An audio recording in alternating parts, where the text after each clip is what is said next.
welcome everyone. I'm Francois. I need to start this off by a young male volunteer. What's your name? Ojo. Ojo. Ojo, yeah. Awesome. Kind of Ulrich took us on a journey around kind of some of the principles behind how do you even go about thinking about creating change from ideas you have. I think it starts from where you are and what you see around you in the world and the kinds of things that move you and what you're passionate about. So here's a danger sign. What do you guys think is the most dangerous day of your life? Ojo. The most dangerous day of my The life. most dangerous day of your life.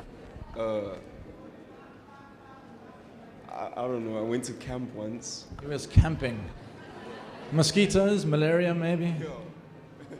Flying a plane, any of you guys get scared flying planes? Mountain climbing, no ropes? That's camp. Is that camping? That was camping. That's what yeah. you were thinking about. That's what he was thinking about. That's actually a picture of Ojo a few years ago. Anyone gets into the water in Cape Town? We have some friends we share our oceans with. Makes me nervous. Bungee jumping? What's the reality? It's actually the day you're born, right? The very first day of our lives is actually the highest risk of dying. The highest risk of dying on any day of your life, between 0 and hopefully 85 or 90, is actually the day. The highest probability of dying is that day. Extremely dangerous day. So it's amazing you guys have all made it here. Don't you feel relieved? Hey, it's like, wow, my whole life is ahead of me. Hey, isn't that great?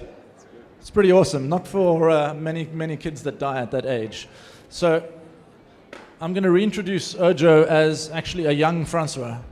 Do you mind role-playing? So you're a young Francois Bonnici. Stand up, young man. We need to kind of make you into a young doctor. There you go. There he is. And you, bright-eyed, bushy-tailed, a little bit cheeky, think you're going to save the world. You know, you're this young doctor now, and you get shipped off to Namibia. That's where you spend your year doing community service. And during that first day, your very first day as a doctor, you get put in charge of the newborn unit. Here you go. Do you know what to do with that? Neither did I. Okay. And so you're put in charge of a newborn unit for the whole country, right? This is everyone sending these children with these problems, being born, mothers in labor.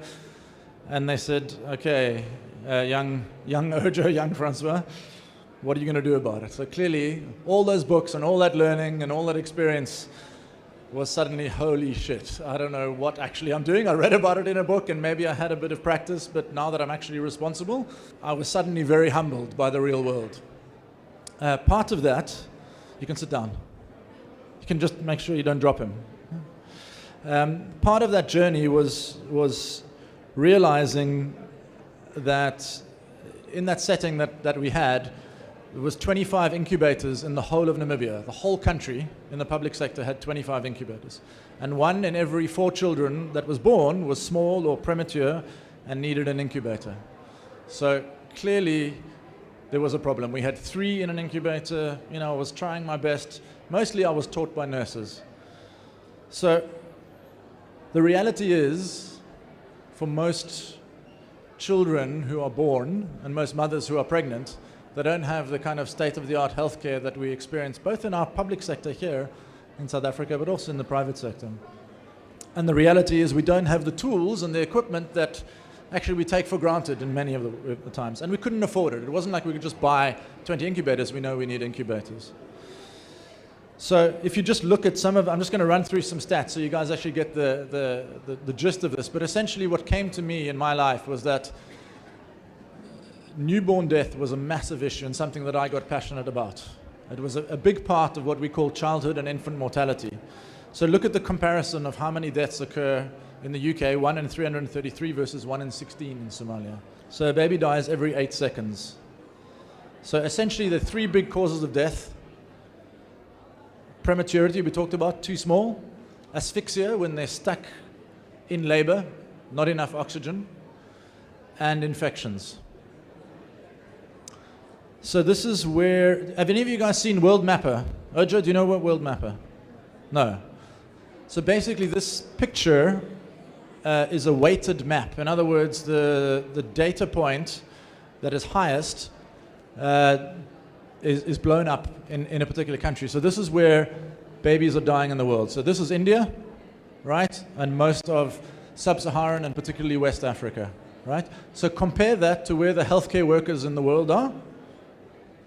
How does that map look? It kind of like explains the problem. It explains the problem. So they're almost directly opposite. So where the need is greatest, we have the fewest resources. So basically, we've got the fewest resources to deal with the biggest of problems. So what do we need? We need to be thinking a little bit more about how we start creating alternative ideas given our resources are relatively few. So my first experience and journey in social innovation was looking at something called skin-to-skin care. So you need to put this baby now inside your shirt. Careful you can put it from underneath. It's not going to fit, go from underneath. Come on, let's see. There we go.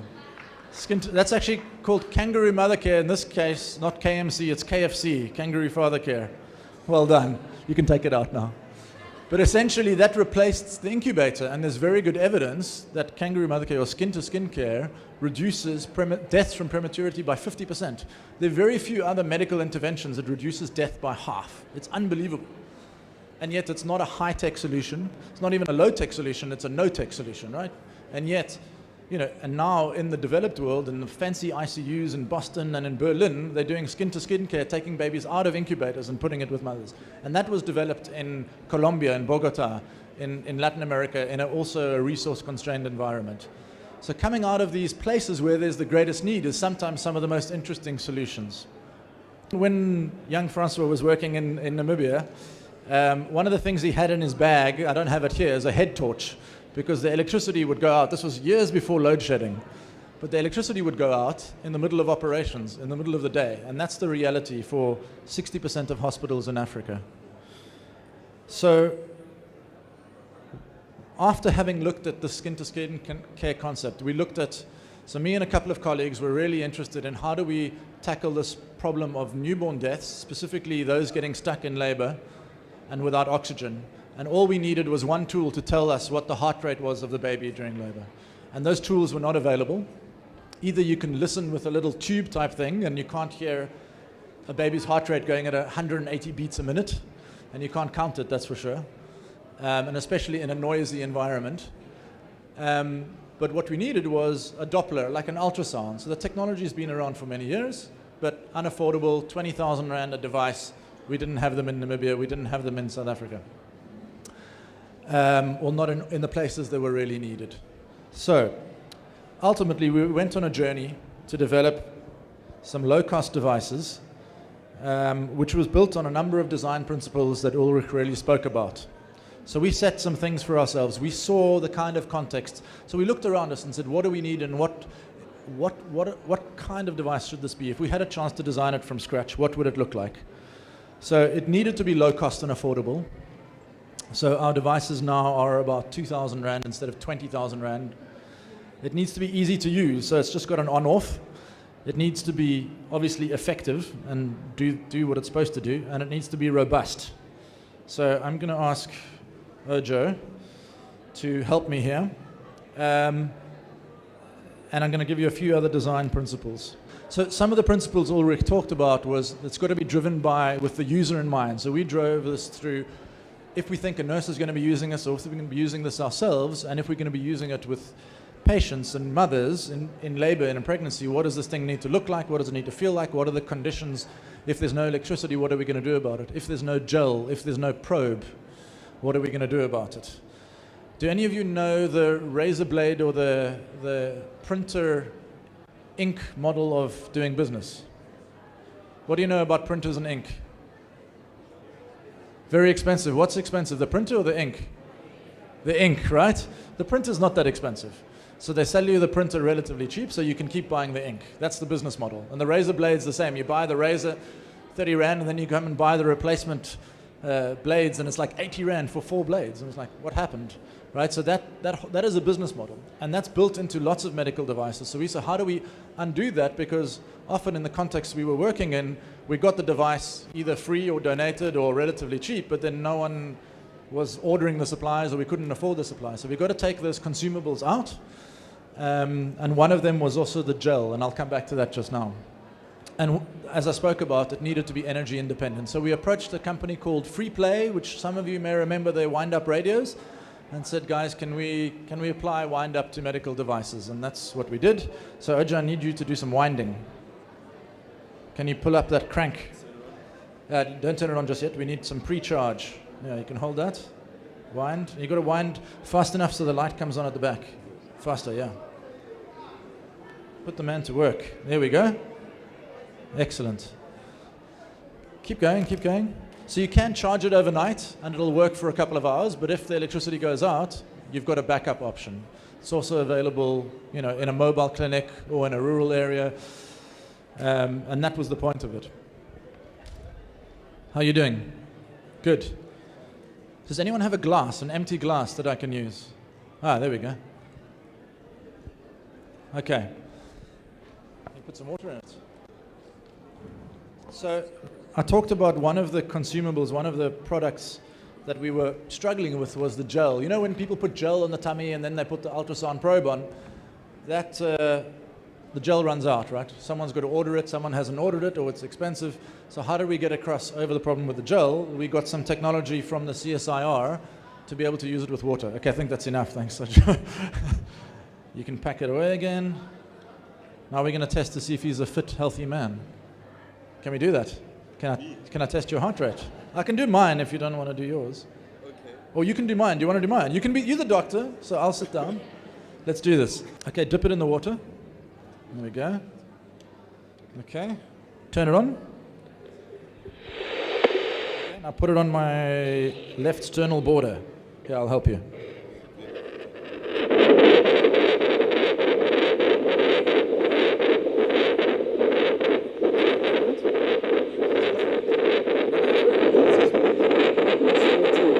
$68.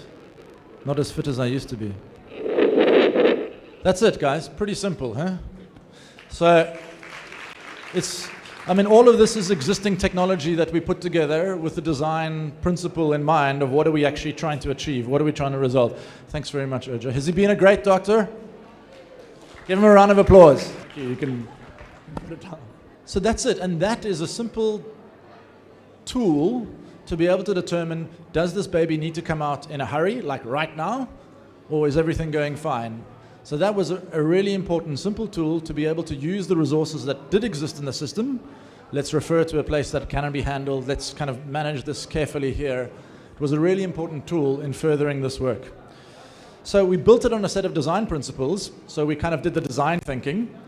And then we had to do some of the feasibility. Let's test this thing out. Is it acceptable to patients? Is it acceptable to doctors?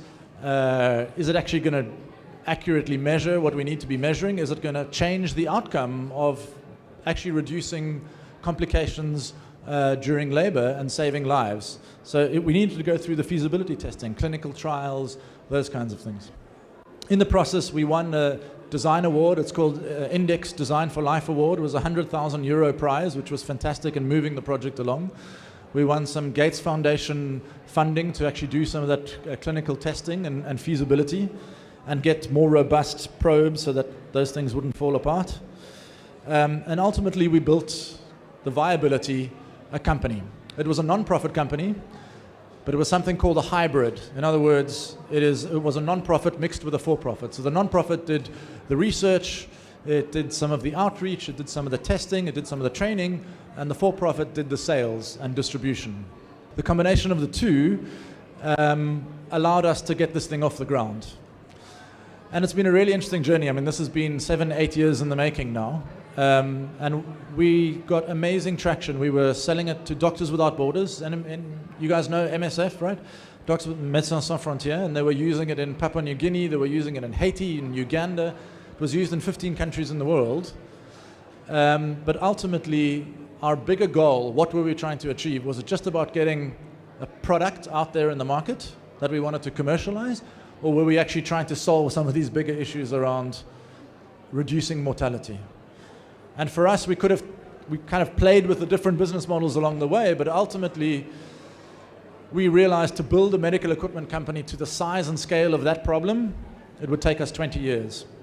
So ultimately, for the viability piece of the puzzle, while we were going along doing 100, 150, 200 devices a year, we realized we needed a big partner.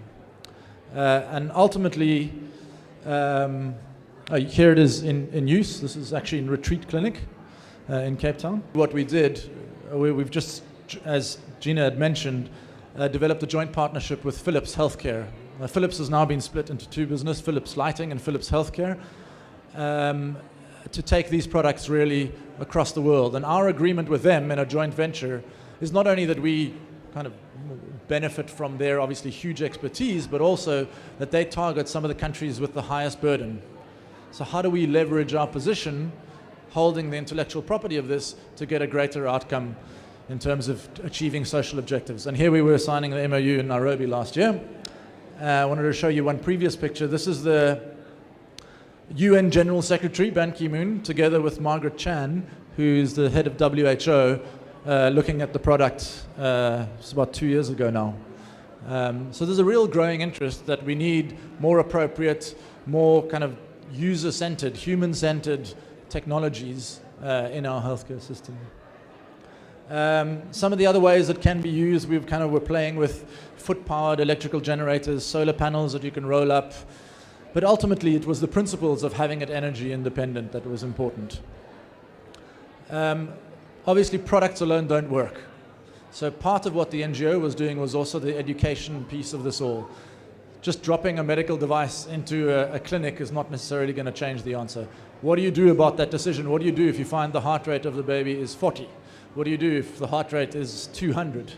So together with this was a distance learning package which helped people who were already healthcare professionals and probably knew what to do with it, but it was a supportive set of education booklets, and now online as well, to actually help people with the devices. So it's trying to think a lot more about than just, well, how do I do my product? How do I commercialize it? Is it viable? It's like, what's really going to make the longer term difference, and how are we going to actually have a sustainable venture in the process? That's about it on the devices. I wanted to just for 1 minute kind of pause and just say that was the journey that I took, as Oja has come along the journey with me. Thank you again. But kind of realized if I had known a lot of these things perhaps that Ulrich was talking about, and some of the opportunities that a program like Upstarts is providing, it might have made my journey maybe a little bit easier, a little bit faster, filled with fewer mistakes. The mistakes were important as well. But that kind of took me on my own personal journey in kind of trying to promote this way of doing things and focusing innovation on how we improve social outcomes into building a center here at UCT around social innovation. And we're based at the business school, so if you guys are ever around on the waterfront campus, do come and visit us. We're also part of this whole Upstarts program, as Gina mentioned, is an outreach to kind of engage with many of you on main campus, because we kind of hide away down there. So I just wanted to kind of thank you guys for your attention and talk about kind of the center. If it comes up, maybe later in your lives, you're kind of interested in doing a master's in inclusive innovation or an MBA, and you're really interested in, we're building the MBA at the Graduate School of Business to be kind of have a real focus on this area of thinking.